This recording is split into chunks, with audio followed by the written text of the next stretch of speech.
하나님 아버지 감사합니다. 하나님 이 시간 통해서 우리가 다시 주님의 복음에 대해서 또 알아가고 또 배우고 특별히 마지막 시간으로 그 복음에 대해서 다시 한번 우리가 알아갈 수 있는 이 시간 되게 하여 주시옵소서. 단순히 종교의 한 이론으로 남는 것이 아니라 하나님 정말 이 복음이 우리의 복음이 되게 하셔서 또한 이 복음이 능력이 우리 삶 가운데 드러날 수 있는 그 복음이 될 수 있도록 하나님 인도하여 주시옵소서. 감사드리며 예수 그리스도 이름으로 기도합니다. 네. 이제 마지막 복 증거 시간이고요. 관련 구절은 일단 넘어갈게요. 우리 지난 시간에 누가 피해자고 누가 가해자인가 나눴었어요. 그래서 성경은 우리를 피해자가 아닌 하나님을 거역하고 반역한 가해자다라고 말씀을 드렸고요. 하나님이 반역을 당하고 배신을 당한 그 피해자라는 거죠. 그리고 하나님 우리를 용서하실 책임이 사실 없고 우리도 용서받을 자격이 없다 말씀드렸어요. 그래서 우리가 용서받을 수 있는 방법이 있다고 했는데 그게 뭐였냐면 하나님은 그 예수님을 또 어떻게 하셨나 보면 우리가 왕과 신하 이야기 했었어요. 왕을 반역하는 신하 이야기죠. 그래서 이 신하에게는 용서받을 방법이 없지만 신하에게는 어떻게든 그걸 해결할 수 있는 방법이 없지만 왕에게는 방법이 있었어요. 왕이 용서하면 용서가 되는 것이고 왕이 자비를 베풀면 그 자비가 되는 거죠. 그래서 하나님이 용서하시면 용서받을 수 있어요. 우리 역시. 그래서 하나님이 실제로 우리를 용서하시고 여전히 그리고 끝까지 사랑하시며 계속 우리에게 다가오시고 말씀하시며 또 결국엔 우리에게 그 용서와 사랑의 손길로 예수 그리스도를 보내주셨다는 거죠. 자, 사람들은 그 용서와 사랑의 손길로 오신 예수님을 어떻게 했는가 보면 사람들은 선악과를 포기하지 못하고 그러니까 내 중심을 포기하지 못하고 예수님을 십자가에 못 박혀 죽였다는 거죠. 그래서 예수님을 죽은 예수님이 약해서 당한 게 아니고 다 하나님의 계획이 또 실패한 것이 아니고 이 모든 것이 다 하나님이 계획하신 가운데 있었다는 거죠. 그러니까 예수님의 죽음조차 하나님이 계획하셨다라는 거죠. 그래서 하나님 애초부터 예수님을 십자가에 죽임을 당하도록 이 땅에 보내셨다는 거예요. 죽기 위해서 오셨다는 거죠. 그 죽음을 우리가 받아들여야 할 죄값을 대신 받아주셨기에 대속이라는 것이었고요. 대속의 은혜, 대속의 죽음이었고 동시에 하나님이 우리를 향한 사랑과 용서를 확증해 주는 것이 됐습니다. 그래서 하나님은 약속대로 십자가에서 죽으신 예수님을 부활하게 하심으로써 예수님이 능히 우리를 죽음에서 구원하실 수 있는 분이셨고 또 우리가 충분히 믿고 의지할 수 있는 저 믿으신 신실한 분임을 알려주셨어요.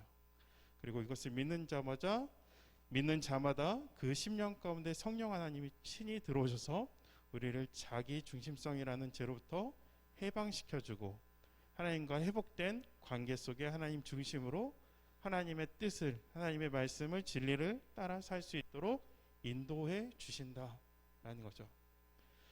그래서 우리를 돌이키고 우리가 관계를 다시 회복하고자 하시는 하나님의 열심을 성경은 기쁜 소식, 복된 소식, 복음이라고 하고요. 이 복음을 믿음으로 하나님과의 회복된 관계 속에서 내 중심, 자기 중심성이 아닌 하나님 중심적인 삶을 사는 것을 구원, 또 영생, 또는 안식이라고 했어요. 창조했을 때 마지막 7일째에 하나님이 안식하셨듯이 그 안식을 위해 창조된 것처럼 이 안식을 위해서 하나님이 예수님을 희생했다는 거죠. 그리고 그것이 하나님 나라다라는 거예요. 그래서 성경은 하나님 나라와 영생이 그저 죽음 이후에만 허락된 것이 아니라 예수님을 믿을 때 성령의 하나님으로 인해서 우리 안에 있는 자기 중심하는 죄로부터 해방시켜 선악과를 내려놓게 되고요. 그렇죠? 하나님의 통치를 따라서 이 땅에서부터 영생을 누리고 또 하나님 나라를 누리고 또 안식을 누릴 수 있는 그런 언약을 하시고 약속을 우리 가운데 하셨습니다. 그래서 하나님 이처럼 이 세상을 복되게 다시 하나님 나라로 회복시키기 시작했고요. 성경은 하나님 나라를 이미 우리 가운데 임했다라고 이야기를 하죠. 예수님이 임하심을 통해서. 그래서 믿음으로 하나님 나라를 이 땅에서 사는 것을 바로 기독교 신앙이라고 이야기해요.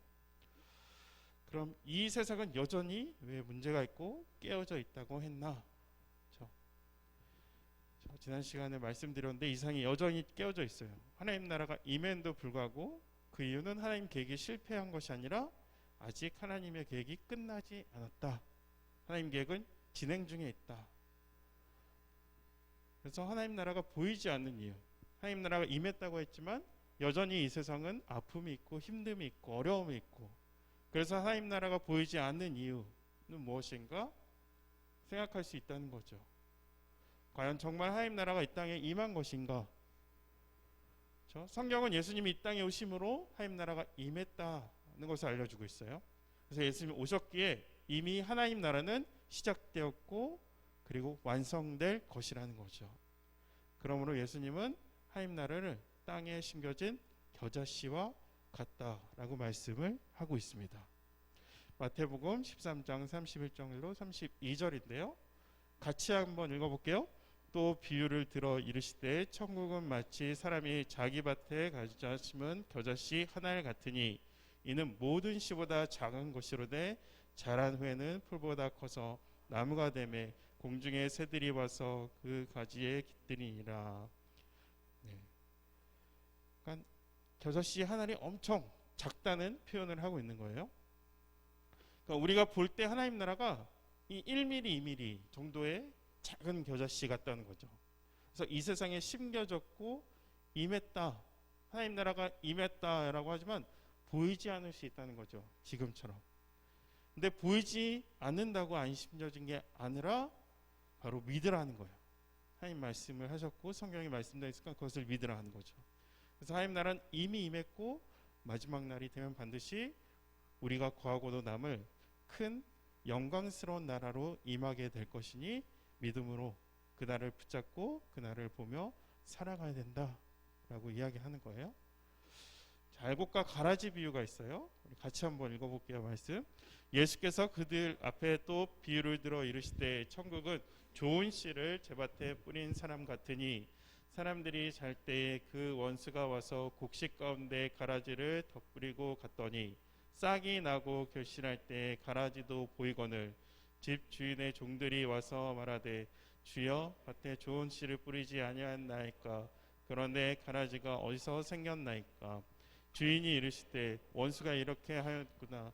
종들이 말하되 그러면 우리가 가서 이것을 뽑기 원하나이까 주인이 이르시되 가만두라. 가지를 뽑다가 곡식까지 뽑을까 염려하노라. 둘 다 추술 때까지 함께 자라게 두라. 추수 때 내가 추수꾼들에게 말하기를 가라지는 먼저 거두어 불사르게 단으로 묶고 곡식은 무안의 곡관에 넣으리라 하시라. 아멘. 네. 어떤 내용인지 알겠죠? 자, 이 땅에 하나님 나라가 임했고 시작되었지만 여전히 가라지가 존재한다는 거예요. 잡초가 있다는 거죠.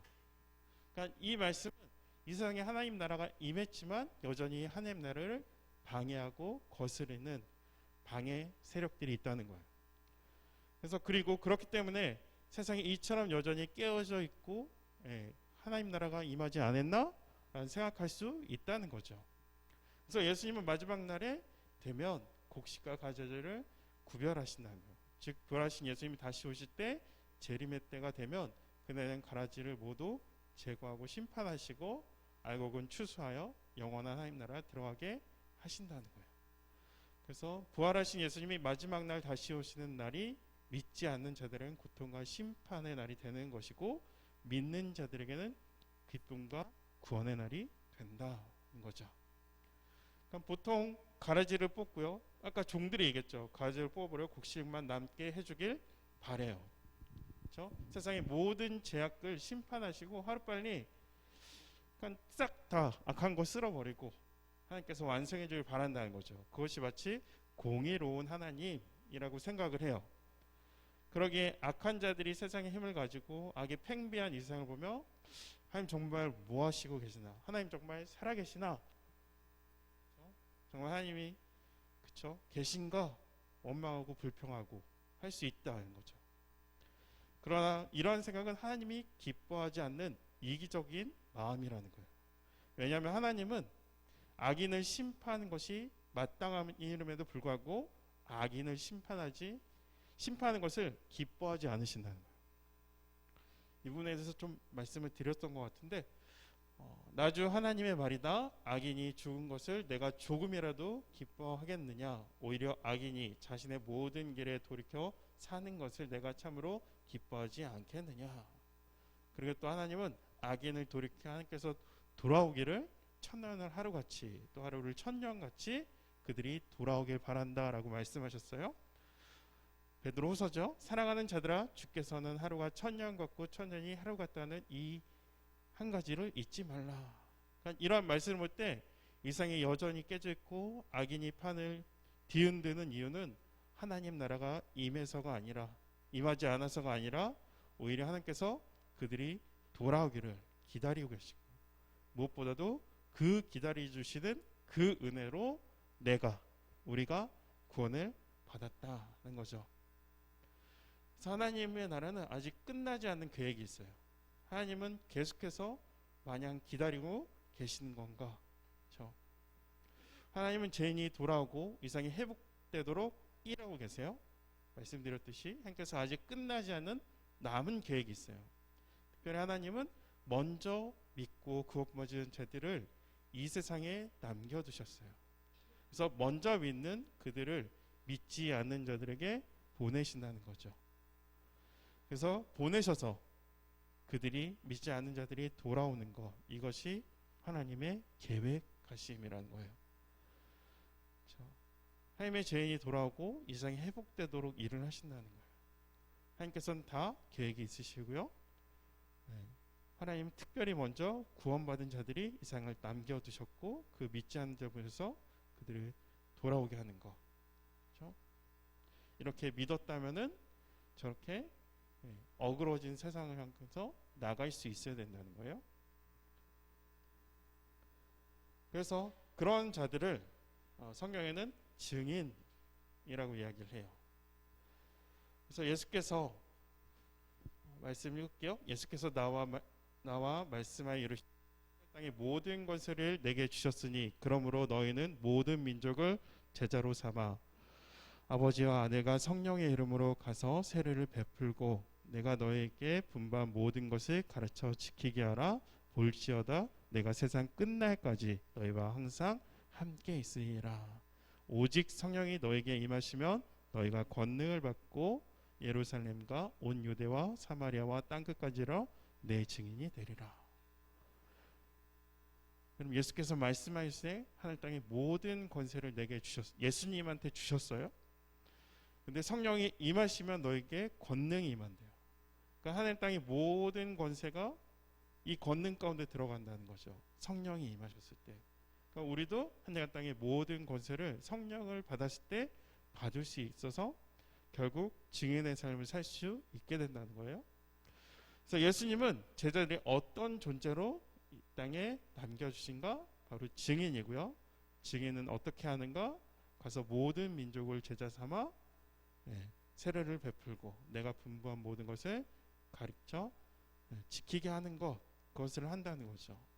그래서 예수님은 아직 하나님께서 돌아오지 않는 죄인들을 부르시기 위해서 예수님의 십자가 부활 그리고 하나님 나라를 증거하는 예수님의 증인으로 성도들을 세상에 보내고 있다는 거죠. 자, 교회를 세우리라. 그래서 내 교회라고 불러요. 그러니까 믿는 자들을 교회다라고 표현하는 거죠. 근데 교회는 무슨 의미인가? 바로 부름 받은 자들의 모임이었어요. 교회는 건물이 아니에요. 부름 받을 자들의 공동체라는 거죠. 그런데 특별히 부름을 받았다는 것은 이 땅의 하나님 나라를 전하러 오신 예수님과 이미 임했고 앞으로 완성될 하나님 나라를 증거하기 위해 증인으로 부름을 받았다는 것을 의미하는 것, 이것이 교회라는 거예요. 성경은 교회를 가리켜 예수님의 몸이라고도 해요. 교회는 그의 몸이니 만물 안에서 만물을 충만케 하시는 이의 충만함이라. 그러니까 교회는 예수님의 말씀대로 움직이는 예수님의 몸이라는 거죠. 보이지 않는 예수님을 실제적으로 보여주는 예수님의 몸이라는 거예요. 그러니까 예수님의 표현을 예수님을 몸이라 할 때 예수님은 머리가 되신다 했어요.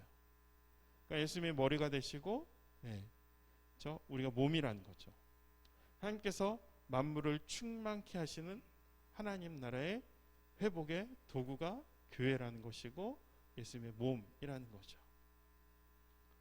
교회는 이 세상을 향한 하나님 나라의 회복을 증거하는 자들이라고 할 수 있고, 짧게 말하면 복을 증거하는 자들. 자, 이것이 성경이 말하고 예수님을 세우고자 하셨던 예수님의 교회고, 예수님의 증인으로 부름받은 우리의 소명이자 우리에게 맡겨진 사명이다라고 할 수 있다는 거예요. 근데 이처럼 하나님께서는 먼저 믿은 자들을 예수님의 증인으로, 예수님의 교회로 이 땅에 남겨주셨고 믿지 않는 자들을 향해서 보내신다고 했어요. 그래서 먼저 믿음으로 하나님과 관계가 회복되어 이 땅에서부터 하나님 나라를 살아가는 자들은 증인을 통해서 믿지 않는 자들이 돌아오도록 하나님은 역사하고 계시고, 이것이 하나님의 계획이고 구원의 목적이고 우리에게 맡겨진 사명이고 우리의 부르심이라는 거죠.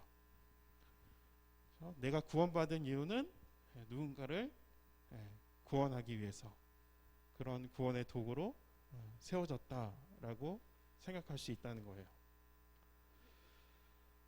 왜 세상은 이 모양인가? 여러분, 한국교회만 봐도요, 또 한국교회는 우리 자신을 보면 진의 역할을, 증인의 역할을 잘 감당하고 있는가 생각할 수 있다는 거죠.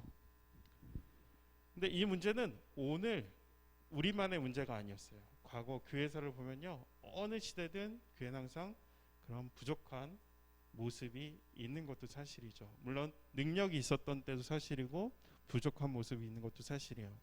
그러니까 우리는 아직 완전한 회복을 받은 게 아니기 때문이죠. 물론 우리가 하나님의 영광을 가리는 일을 해서 안 되지만, 그렇다고 우리가 부족하다고, 완벽하지 못해서 완전히 회복되지 않아서 이상이 여전히 깨졌다고 생각하면 안 된다는 거죠. 그러니까 내가 완벽하지 못하니까 세상이 이 모양인가, 이 생각하면 안 된다는 거예요. 우리가 완전히 세상을 변화시키고 회복시킬 수 있는 게 아니고, 또 동시에 우리가 세상을 변화시키고 회복시키라고 부름받은 것 또한 아니라는 거죠. 그렇죠? 그래서 하나님은 언제 어떻게 이 세상을 회복하실까? 회복은 가라지에서 본 것처럼 예수님이 다시 오셔야 된다는 거예요.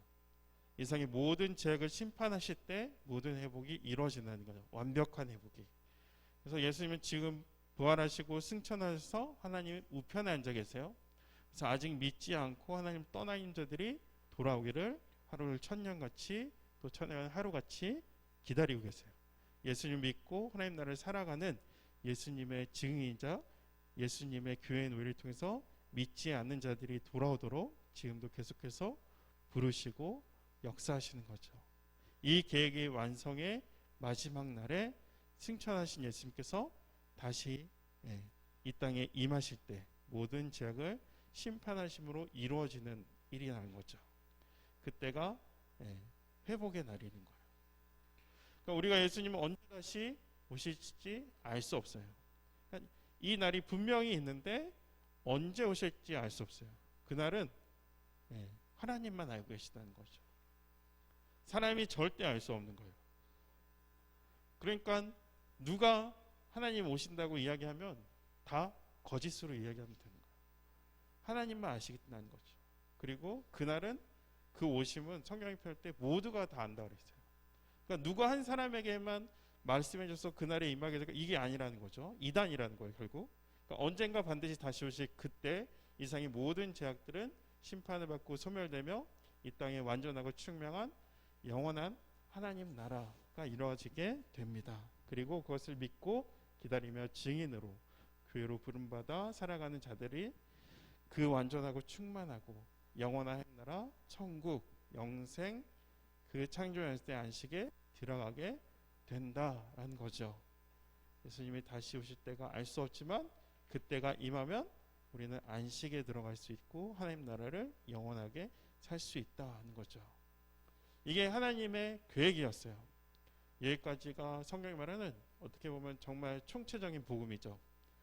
그리고 이것이 기독교의 신앙이라는 거죠. 이것을 믿기에 과거 성도들은 이 땅에 여전히 깨지고 고통과 어둠이 가득해 보일지라도 포기하지 않고 그 나라를 완성하기 위해 다시 오실 예수님을 소망하며 그 나라를 회복하실 예수님의 증인으로 살아갔다고 고백한다는 거예요.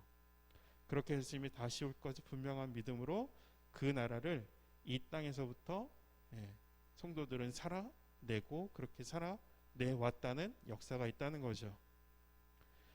성경의 마지막 구절이죠. 이것들을 증언하신 이가 이르시되 내가 진실로 속히 오리라 하시거늘 아멘 주 예수여 어서 오시옵소서라는 거죠. 자, 하나님 나라를 증거하는 자들의 삶, 어떻게 예수님과 하나님 나라를 전하며 살 수 있을까? 무엇을 전하고 또 증거는 어떻게 하며 어떻게 살아가야 하는가? 자, 고민할 수 있죠. 우리가 증언으로 살기 위해서 알아야 하는 거 바로 창조 질서, 하나님과 사람과의 관계, 사람과 사람과의 관계, 세상과 사람과의 관계, 이 세 가지 관계를 알고 있어야 돼요. 우리는 하나님 나라 관계가 하나님과 관계가 회복된 자로 깨어진 하나님 관계뿐 아니라 사람과 사람, 세상과 사람, 이 모든 것들을 회복하고자 하시는 하나님의 회복의 믿음을 회복을 전하며 살아야 된다는 거죠. 그래서 하나님과 사람의 관계, 여러분 믿음으로 하나님과 관계 회복된 자들의 특징은 무엇인가 생각해 볼 수 있다는 거예요. 하나님과 관계가 회복된 자들의 특징은 많은 이야기를 할 수 있겠죠. 하나님을 향해서.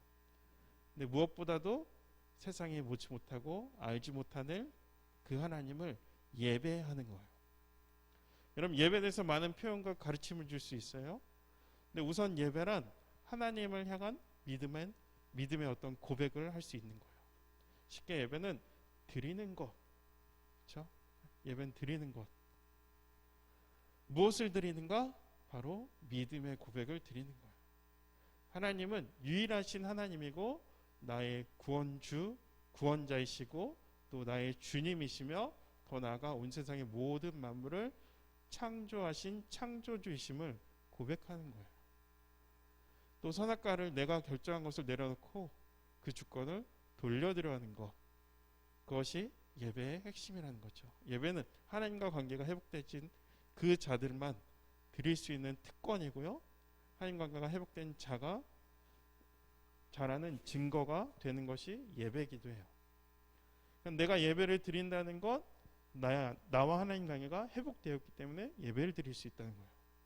우리는 예배를 통해서 이 세상을 알지 못하고 알려하지도 않는 하나님과의 어떤 관계가 있다는 것을 증거하는 거예요. 내가 오늘 이 시간에 나온 것도 세상에서는 내가 하나님과 관계 있는 사람이야 라는 것을 증명하는 것이 된다는 거예요. 예배는 무엇인가? 예배는 단지 주일에 모여 쓰는 공적 예배만을 의미하지 않는 거죠. 성경은 우리가 매일 삶 속에서 하나님의 계신 것과 하나님 나의 주인 되심을 믿으며 고백하며 하나님의 회복된 관계를 살아가고 증거하는 것, 그것을 로마서에서는 영적 예배라고 얘기하고, 그냥 쉽게 얘기하면 삶의 예배, 예배하는 삶. 그렇죠? 그럼 공적 예배와 영적 예배 관계는 어떤 관계일까 생각할 수 있죠. 우리는 흔히 공적 예배와 영적 예배를 분리해서 생각하는 그런 경향이 있어요. 그러나 공적 예배와 우리 삶 가운데 드려지는 예배는 불가분한 관계예요. 그래서 공적 예배를 통해서 영적 예배를 드릴 수 있고요, 삶의 예배를 드릴 수 있고, 삶의 예배를 통해서 우리의 공적 예배가 더욱 풍성해지기 때문이에요. 그러면 삶의 예배, 공적 예배, 그렇죠? 무엇이 먼저인가 생각해 볼 수 있죠. 그러니까 어느 것 먼저여도 잘 드려지고 있는 사람들에게는 특별히 상관없어요. 그러나 일반적 원리는 말씀드리면 공적 예배, 지금 우리가 주일을 지키며 드리는 예배가 우선이라는 거죠. 주일 예배, 이 주일 예배를 드리는 것, 사람은 삶에서도 삶 가운데 하나님을 기억하며 예배를 드릴 수 있어요. 내 삶에서 예배한 사람들은 공적 예배를 드리지 않으시죠. 내가 삶에서 예배하면 되지 뭐하러 교회가, 이렇게 생각할 수 있다는 거죠. 그러한 원리 근거는 대표성이라고 할 수 있어요. 11조에 대해서 잠깐 얘기한 적 있었죠. 돈 얘기할 때 11조는 10분의 1이 하나님의 것이라는 것을 의미하지 않는다 그랬어요. 11조의 10이 모두 하나님 것인데 내가 1을 드림으로써 믿음의 고백이 된다는 거죠. 그래서 10분의 1을 그렇게 대표성을 드리는 사람이 10분의 9, 그렇죠? 뭐 그 이상도 드릴 수 있겠죠. 하나님 앞에서 하나님 보시기에 정직하고 아름답게 사용할 수 있는 자라는 것을 의미한다는 거죠. 그래서 이처럼 우리가 주일, 공적인 예배를, 주일 예배를 믿음으로 드린 사람이 삶에서도 예배를 드릴 수 있다는 거죠. 그럼 주일 예배가 아닌 삶의 예배는 어떻게 드려야 하는가? 사실 이런 부분을 우리가 배워야 되는 거예요. 이런 부분을 교회에서 배워야 되는 거죠.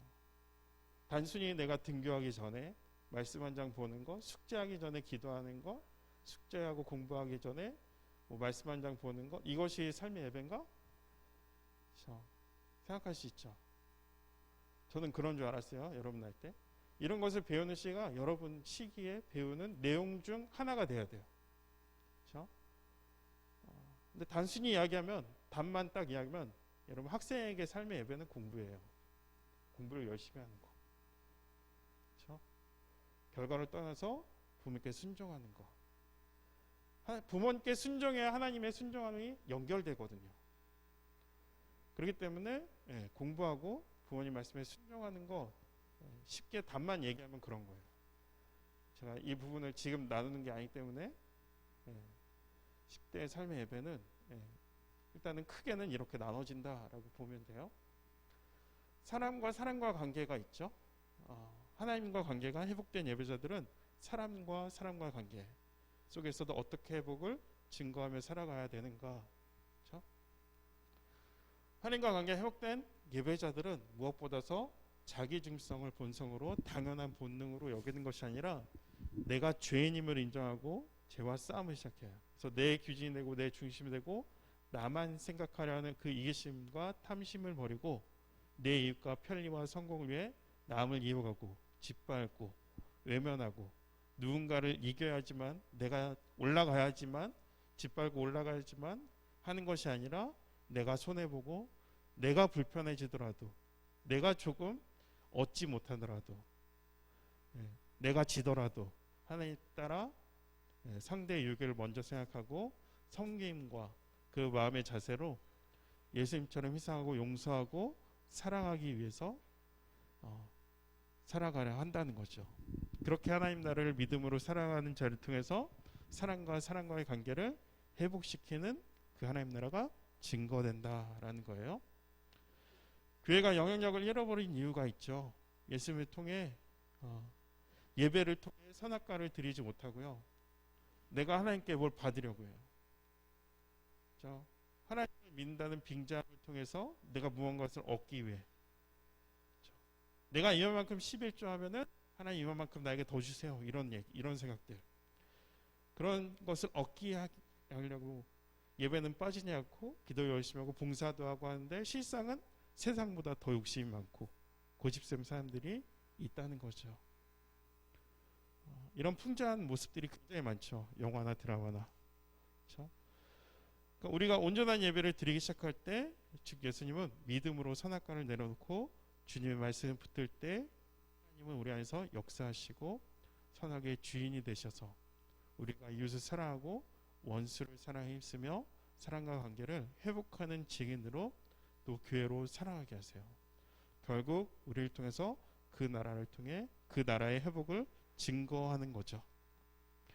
많이 이야기했죠. 화평케 하는 자, 그리고 빌레몬서, 우리가 수련회 때 잠깐 나왔던 빌레몬서도 그런 의미가 된다는 거예요. 세상과 사람의 관계, 하나님과 관계 회복된 사람은 사람과 사람과 관계에 마찬가지로 내가 주인이 되고 내가 기준되어서 나의 유익과 필요 우선으로 여겼던 나 중심적인 이기적인 마음 버리고 다시 하나님께서 처음 명하셨던 자연을 경작하고 관리하고 보호하는 삶을 살아가게 된다는 거죠. 그러니까 우리가 자연을 훼손시킨 이유는 보면 우리가 편해지기 위함이죠. 막 개발하고, 그렇죠? 우리가 더 많은 유익을 얻기 위해서. 그렇죠? 그래서 우리가 편하려고 하는 마음을 내려놓고 내가 불편해지기 시작한다면 사실 자연은 더 많은 부분이 회복될 수 있고, 그렇게 자연과 관계를 회복시키시는 하나님 나라가 증거된다는 거죠. 근데 세상과 관계에서 자연뿐만 아니라 사회적 구조와도 관계가 있다죠. 그래서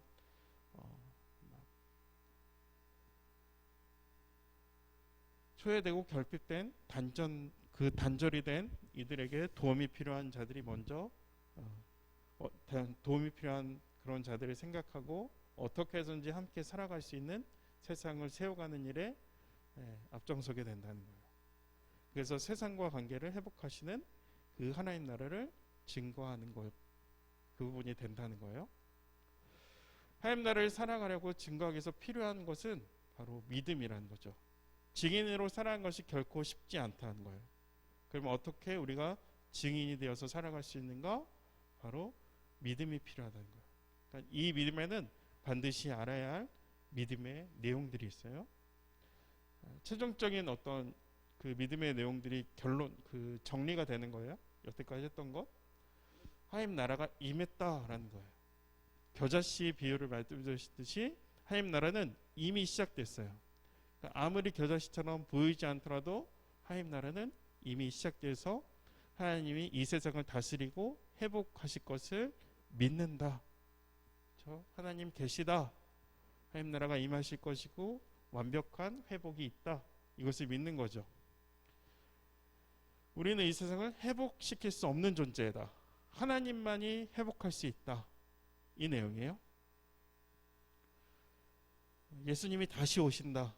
예수님이 반드시 다시 오신다. 그때 우리는 그리고 이 세상을 완전하고 충만한 영원한 하나님 나라를 경험하고 누리게 된다. 이것을 우리가 믿어야 된다는 거죠. 우리가 이러한 믿음을 가지고 살아갈 때 어떠한 환난과 어려움 속에도 포기하거나 좌절하지 않고 하나님과 관계 속에서 이 세상의 만물의 충만하게 회복하시는 하나님 나라와 예수 그리스도의 증인이 되고 교회가 되어 이 땅에서부터 하나님 나라를 살아가고 증거하게 된다는 거죠. 저렇게 복되게 창조되었는데 이 복을 잃어버렸을 때 하나님이 예수님을 이 땅에 보이셨고 부활과 또 성령을 보여주심으로 그 하나님의 관계가 회복됐어요. 그랬을 때 우리는 우리의 믿음을 통해서 하나님께서 주신 사명과 소명을 이루며 살아가는데 그것이 세상을 향해 세상을 그렇게 회복하는 것에 쓰이는 도구로 되어 있다는 것이고 저렇게 달려나가는 자들의 모습이 교회다라는 거죠. 성령님이 함께 하세요. 앞서 세 가지 아는 것을 넘어서 믿을 수 있고 또 기억하며 의지할 수 있는 것은 성령님이 함께 하셔야 된다는 거예요. 우리가 마지막 날 예수님이 다시 때 믿음으로 하나님 나라를 살아가기 위해서는 성령의 도우심이 필요하다는 거예요. 성령께서는 우리가 아는 것을 넘어 믿음이 되게 하시고요. 더 나아가 순종하며 살 수 있는 능력과 권세가 된다는 거예요. 그래서 우리는 모든 순간 성령님 함께 하신 것을 믿어야 된다. 그렇죠? 그럼 나는 몇 번째 원에 살고 있는가? 우리 한번 점검해 볼 수 있겠죠. 여기에 계신 분도 있고 나 아직 여긴가? 라는 생각을 할 수도 있고요. 2, 3번 이 우리 안의 범주 또는 4번에 계신 분도 있을 수 있고요. 그렇죠? 근데 대부분 사람들이 두 번째 원 또는 세 번째 원 그렇죠? 생각할 수 있어요. 깨어진 세상을 벗어나고 회복해서 세 번째 원을 사실 뛰어넘으려고 한다는 거예요. 많은 사람들이. 그래서 많은 사람들이 그 세 번째 원을 뛰어넘기 위해서 우리가 첫 시간에 한 것처럼 많은 종교나 많은 이론이나 이런 것들이 다 하나님 없이 해결하려고 했었죠.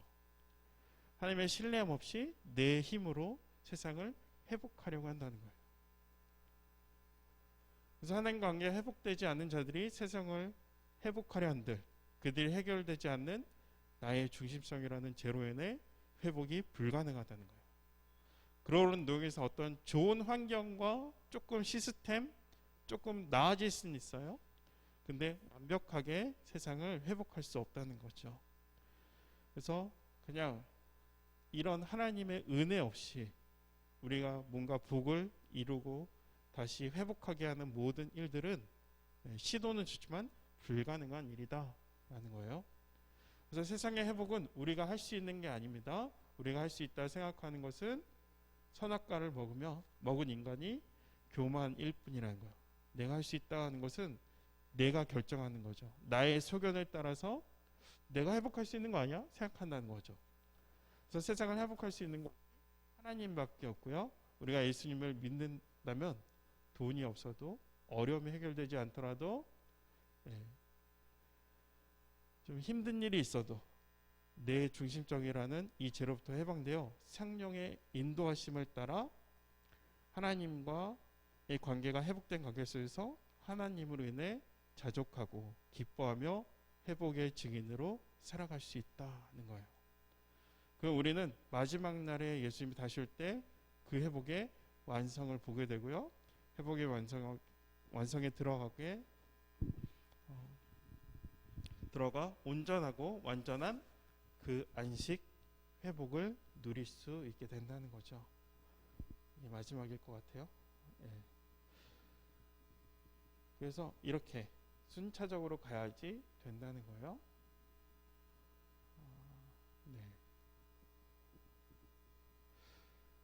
이 그림을 잘 이해하시고 이 그림을 통해서 여러분이 여태까지 배웠던 모든 것들이 들어있는 것 같아요.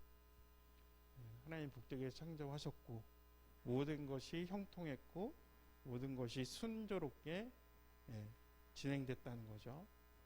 근데 죄로 말미암아 모든 것이 깨졌고요. 그렇죠? 이 그림을 통해서 여러분 이해하셔야 돼요. 그리고 그 깨어진 관계를 우리가 회복된 게 아니죠. 안에서부터 뭔가 회복이 일어난 것이 아니라 하나님으로 말미암아 예수님이 이 땅에 오셨고 예수님의 희생과 또 부활과 성령의 주심으로 인해서 관계가 회복이 된 것이 나타나고요. 그 관계가 회복됐을 때 세상 가운데 하나님의 뜻을 따라 살아갈 수 있는 자들이 되심으로 세상 가운데 그 하나님께서 주신 사명과 소명을 따라 살아간다는 거죠.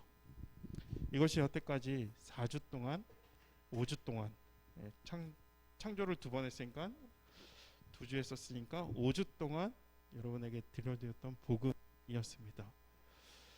우리 같이 기도했으면 좋겠어요. 나는 무엇을 위해 살아가고 있는가 생각해 볼 수 있겠죠? 나에게 신앙은 무엇인가? 내가 왜 교회를 다니고 이렇게 예배를 드리고 있는가?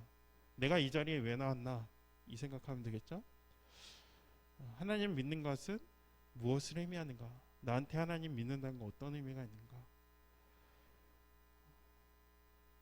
그냥 어렸을 때부터 다녔기 때문에 아는 하나님이 아니라 그럼 정말 하나님이 살아계신다면 정말 이렇게 역사하시는 분이고 그렇게 살아계신 분이라면 하나님 시간 가운데 나에게 찾아와 주시옵소서.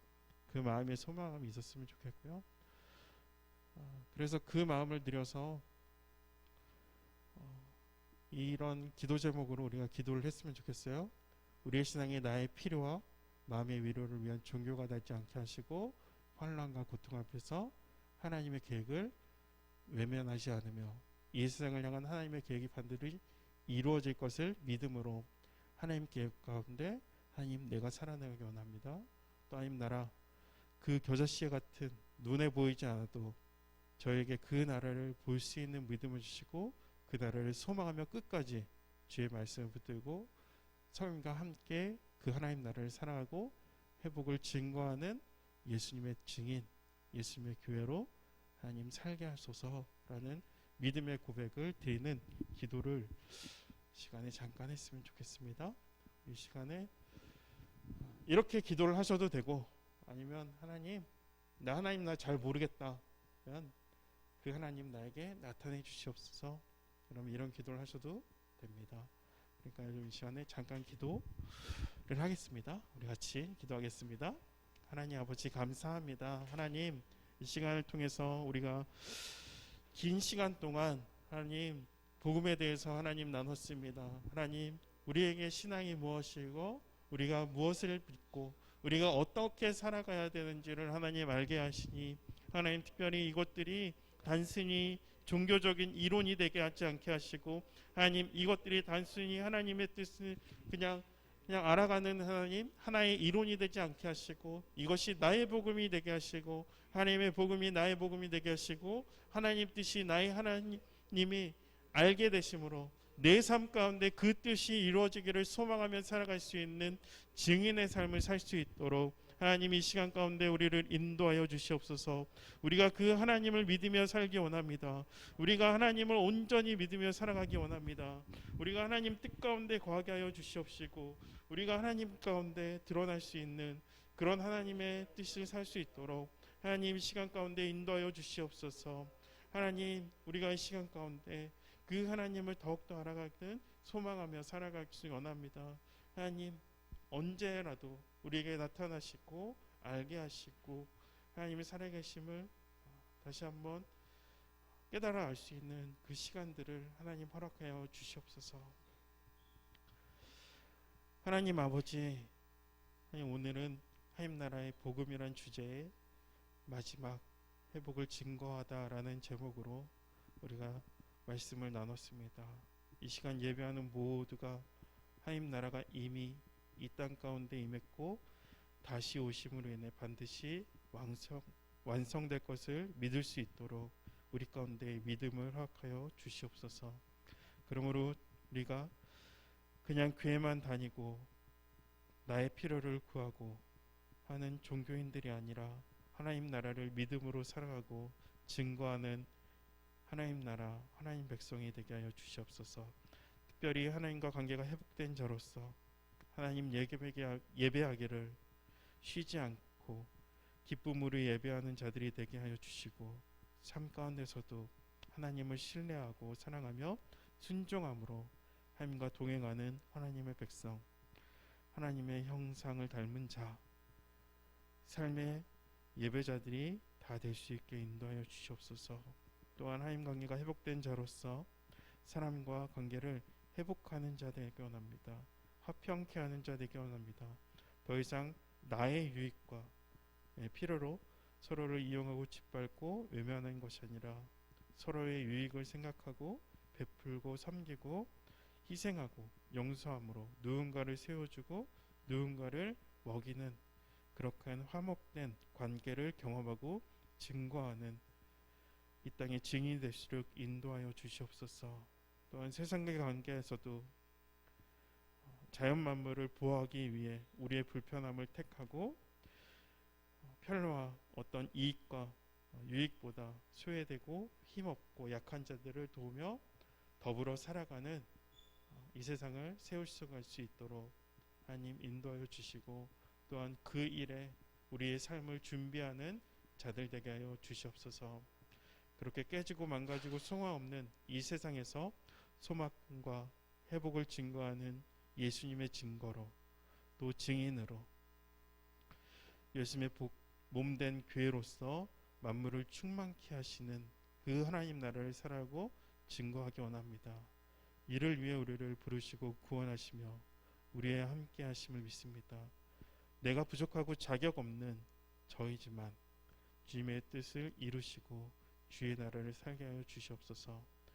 그래서 저희뿐만 아니라 더 많은 이들이 그 나라와 그 하나님 나라를 맛보며 누리게 하여 주시옵소서. 그렇게 일하신 하나님을 찬양하며 감사드리기 원합니다. 예수 그리스도의 이름으로 기도합니다. 아멘.